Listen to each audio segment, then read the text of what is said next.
देहरादून में सचिव समिति की मीटिंग हुई। सीएम धामी मीटिंग की अध्यक्षता करेंगे। विकास योजनाओं सरकार के एजेंडे पर इस मीटिंग में बातचीत होगी। तो देहरादून में सचिव समिति की मीटिंग होगी और सीएम धामी मीटिंग की अध्यक्षता करेंगे। बड़ी खबर आपको बता रहे हैं, विकास योजनाओं और सरकार के एजेंडे पर इस बैठक में बातचीत होगी, चर्चा होगी। तो देहरादून में सचिव समिति की ये मीटिंग हो रही है। बड़ी खबर आपको बता रहे हैं। तो सीएम पुष्कर सिंह धामी इस मीटिंग की अध्यक्षता करेंगे। विकास योजनाओं और सरकार के एजेंडे पर इस मीटिंग में बातचीत होगी।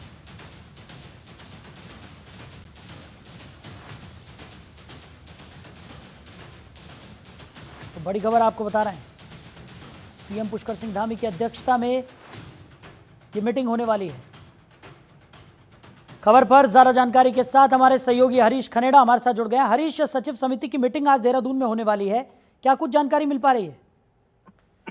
देखिए साहिल, आज जो बैठक है, बैठक में मुख्यमंत्री की अध्यक्षता में बैठक होनी है और सीधी सी बात अगर करें तो कहीं न कहीं तमाम जगहों पर इसमें मुख्यमंत्री समीक्षा बैठक भी कर रहे हैं। और इसके साथ ही आज की अगर बात करें तो आज भी मुख्यमंत्री बैठक करने वाले हैं। तो कई मायनों में बहुत महत्वपूर्ण बैठक है। जिस तरह से आज की अगर बात करें तो अभी केदारनाथ में जिस तरह से जो आपदा हुई है उस पर भी लगातार मुख्यमंत्री अपनी नजर बना रहे हैं। आज सचिव समिति की जो बैठक होनी है इसमें भी आज मुख्यमंत्री प्रतिभाग करने वाले हैं। और इसमें क्योंकि तमाम जगहों पर जो दायित्व जो तमाम लोगों को दिए गए हैं, खासतौर पर जो सचिवों को जो दायित्व दिए गए हैं, उनमें चाहे वो प्रभारी सचिव हों और सभी सचिवों की बैठक होनी है, तो उसमें जाहिर सी बात है कि आज मुख्यमंत्री से ही फैसले भी ले सकते हैं इस बात को लेकर। जी हरीश, वहीं अगर बात की जाए विकास योजनाओं की और सरकार के एजेंडे की, खास तौर पर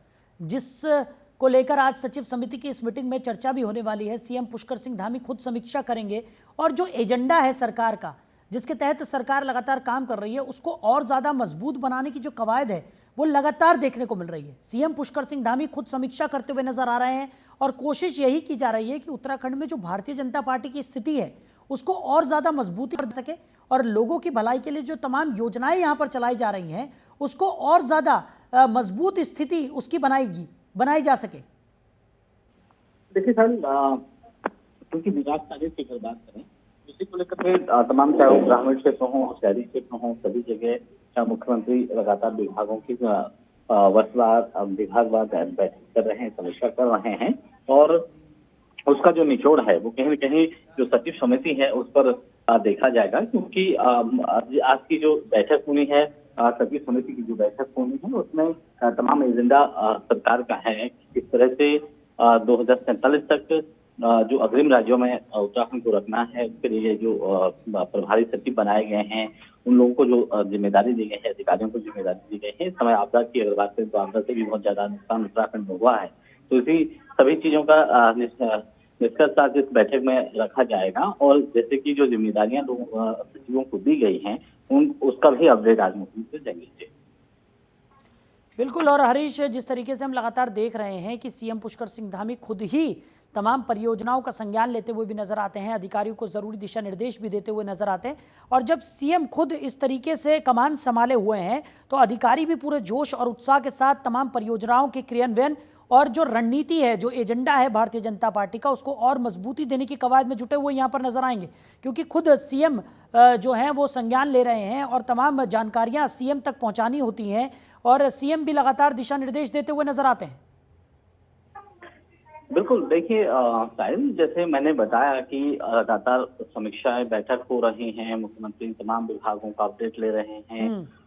एक भी विभाग ऐसा नहीं है कि जिसकी समीक्षा मुख्यमंत्री ने खुद नहीं की होगी। इसमें चाहे वो मंत्री लेवल की बात करें या सचिवों की अगर बात करें, जैसे मैंने बताया कि सचिवों को जो प्रभारी सचिव बनाया गया है उन सचिव से भी सभी जो अपडेट हैं वो लगातार लिए जा रहे हैं। हाल फिलहाल में अभी कई सचिवों के जो कार्यकाल रहे उनमें बदलाव किया गया है, उसमें जिम्मेदारियां बढ़ाई गई हैं, कई लोगों को महत्वपूर्ण विभाग दिए गए हैं। तो ऐसे में जो अपडेट हैं वो लगातार यहाँ पर मुख्यमंत्री ले रहे हैं। और मुख्यमंत्री की अगर बात करें तो मुख्यमंत्री आज सचिव समिति की बैठक में करीब 11:10 पर जो बैठक है उसमें पहुंचेंगे और उसके बाद जो सचिव स्तर की जो चीजें होंगी उस पर कहीं न कहीं निष्कर्ष और निर्णय लिया जाएगा। और साथ ही साथ जो विकास कार्य हैं वो कितने आगे बढ़ पा रहे हैं, राज्य हित में क्या कुछ अपडेट इसमें मिल रहा है। जैसे मैंने अभी बताया कि आपने चारधाम यात्रा इस समय प्रदेश में चल रही है, साथ ही साथ इस समय मानसून सत्र है, मानसून में लगातार बारिश हो रही है, आपदा जैसे हालात बन रहे हैं, चाहे हरिद्वार हो या इसके साथ ही हम पहाड़ी क्षेत्रों की बात करें, बहुत ज्यादा नुकसान हो रहा है।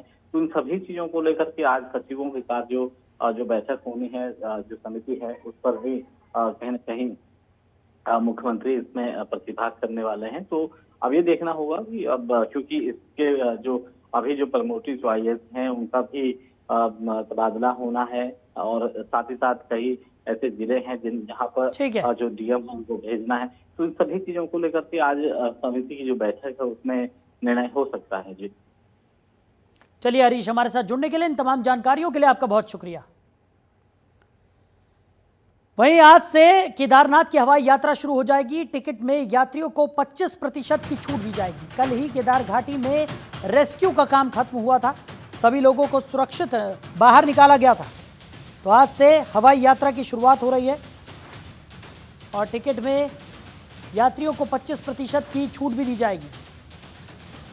तो कल ही केदार घाटी में रेस्क्यू अभियान खत्म हुआ, सभी फंसे हुए यात्रियों को सुरक्षित बाहर निकाल लिया गया था। तो आज से केदारनाथ की हवाई यात्रा की शुरुआत हो रही है। टिकट में यात्रियों को 25% की छूट भी दी जा रही है।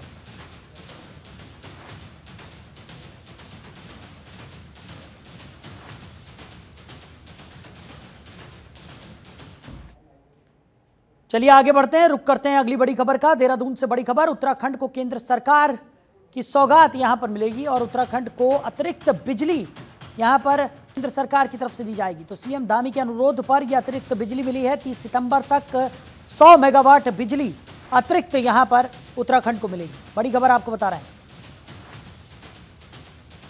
तो केंद्र सरकार की तरफ से उत्तराखंड को यह सौगात दी जा रही है। सीएम धामी के अनुरोध पर अतिरिक्त बिजली उत्तराखंड को दी जाएगी। 30 सितंबर तक 100 मेगावाट बिजली उत्तराखंड को अतिरिक्त मिलेगी। बड़ी खबर।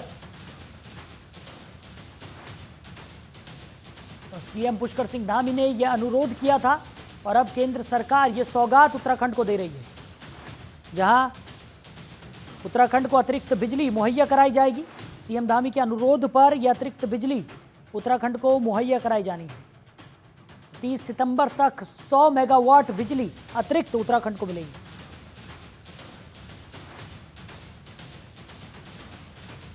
बड़ी खबर आपको बता रहे हैं।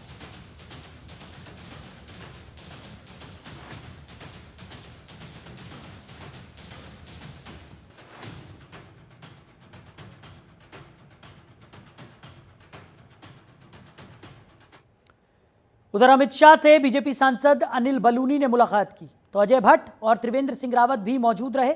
उत्तराखंड में आपदा लैंडस्लाइड पर गृह मंत्री अमित शाह से चर्चा हुई। तो केंद्र सरकार से पूरी मदद का आश्वासन भी अनिल बलूनी को मिला है। तो अनिल बलूनी के साथ अजय भट्ट और त्रिवेंद्र सिंह रावत भी मौजूद रहे। उत्तराखंड में आपदा और लैंडस्लाइड पर चर्चा हुई। केंद्र सरकार से पूरी मदद का आश्वासन भी अनिल बलूनी को मिला है।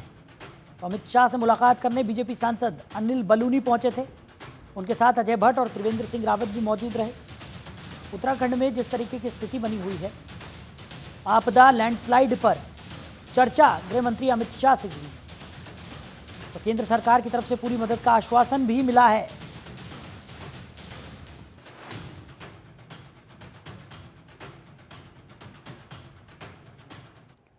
तो अगली बड़ी खबर उत्तरकाशी से है। गंगोत्री हाईवे बिशनपुर के पास मलबा आने से हाईवे बंद हो गया है और सुबह से ही यात्री फंसे हुए हैं। बीआरओ की मशीनें हाईवे खोलने के काम में जुटी हुई हैं। बड़ी खबर आपको बता रहे हैं। तो गंगोत्री हाईवे बिशनपुर के पास मलबा आने से यह हाईवे बंद हो गया है।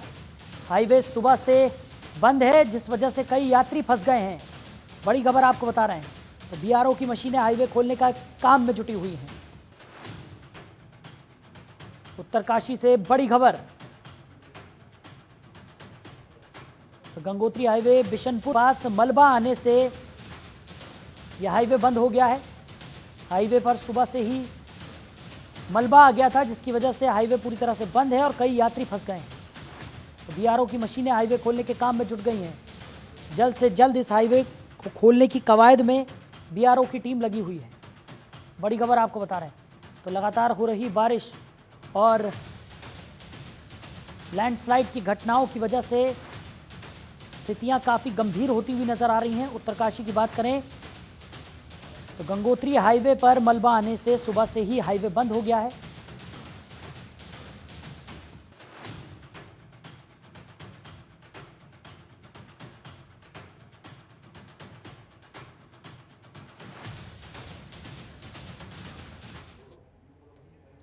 चलिए आगे बढ़ते हैं। उत्तराखंड में मानसून की स्थिति लगातार गहराई हुई है। पहाड़ों से लेकर मैदानी इलाकों तक भारी बारिश का असर दिख रहा है।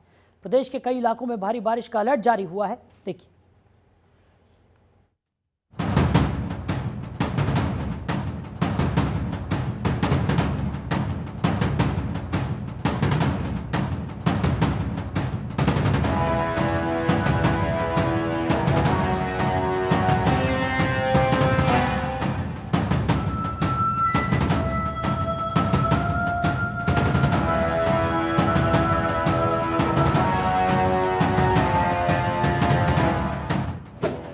उत्तराखंड में बारिश भारी, रेड अलर्ट जारी।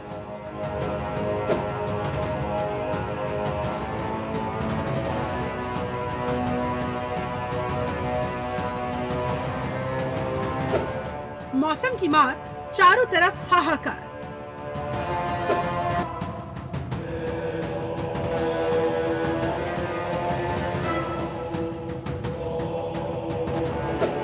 टूट रहे मकान, खिसक रहे पहाड़।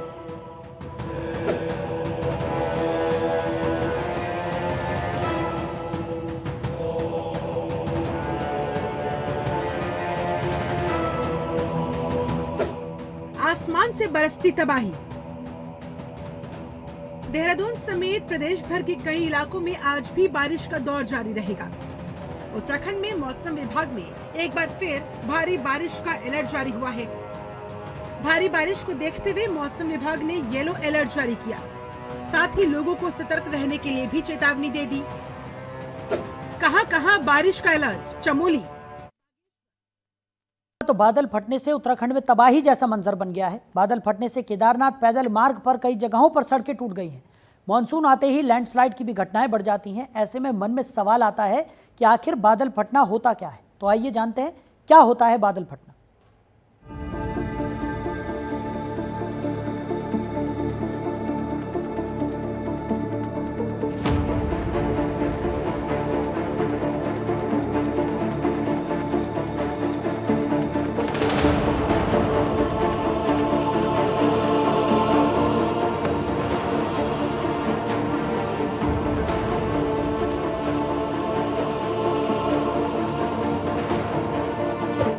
पहाड़ों में बादल फटने से मची तबाही।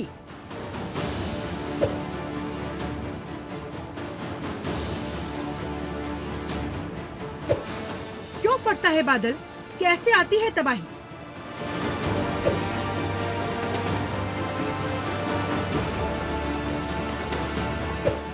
बादल फटने के पीछे क्या है असली वजह?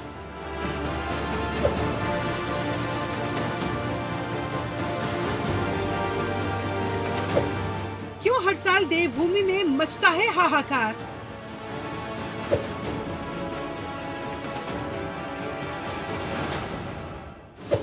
क्यों फट जाते हैं अचानक बादल? बीते कुछ समय से बारिश आफत बनकर सामने आई है। इसके कारण कहीं बाढ़ तो कहीं बादल फटने और लैंडस्लाइड जैसी घटनाएं सामने आ रही है। बादल फटने की ज्यादातर घटनाएं मॉनसून में सामने आती है। उत्तराखंड में बादल फटने से केदारनाथ पैदल मार्ग पर कई जगहों पर सड़कें टूट गई। कई नदियों का जलस्तर अचानक बढ़ गया। नदियां खतरे के निशान से ऊपर बह रही है। क्या होता है बादलों का फटना? दरअसल बादल का फटना शब्द का इस्तेमाल मौसम वैज्ञानिक करते हैं। इसका मतलब ये नहीं होता कि गुब्बारे की तरह फट जाना। बादल फटने का मतलब होता है अचानक से एक ही जगह पर बहुत ज्यादा बारिश हो जाना। मौसम विभाग के अनुसार अगर एक जगह पर 1 घंटे में 100 मिलीमीटर बारिश होती है तो इसे बादल फटना ही कहा जाता है। ये ठीक उसी तरह से है जैसे पानी का गुब्बारा अगर कहीं पर फोड़ दिया जाए तो अचानक से बहुत सारा पानी एक जगह गिर जाता है। इस घटना को क्लाउड बर्स्ट या फ्लैश फ्लड भी कहा जाता है। सामान्य तौर पर जमीन की सतह से 12 से 15 किलोमीटर की ऊंचाई पर होने वाली भारी बारिश को ही बादल का फटना माना जाता है। क्यों फटता है बादल? दरअसल बादल फटने की घटना ज्यादा नदल के एक जगह रुक जाने से होती है। पानी की बूंदें आपस में मिल जाती हैं।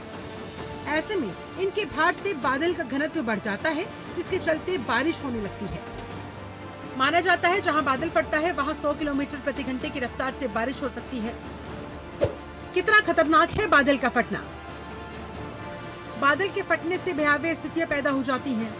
नदी नालों में अचानक से पानी का स्तर बढ़ने के कारण बाढ़ के हालात पैदा हो जाते हैं। चूंकि पहाड़ों पर ढलान वाले रास्ते होते हैं, ऐसे में पानी रुक नहीं पाता बल्कि तेजी से नीचे की ओर बह जाता है। ऐसे में ये पानी अपने साथ मिट्टी, कीचड़, पत्थरों के साथ साथ पशु, इंसान या जो भी चीजें सामने आती है सबको बहा कर ले जाता है। साल 2013 में उत्तराखंड केदारनाथ में भी बादल फटने की घटना को आज भी लोग भूल नहीं पाए हैं। बादल फटने की वजह से उस समय मंदाकिनी नदी ने प्रचंड रूप धारण कर लिया था। इस हादसे में हजारों लोगों की मौत हुई थी और हजारों लापता हो गए थे, जो आज भी लापता है। ब्यूरो रिपोर्ट, जनतंत्र।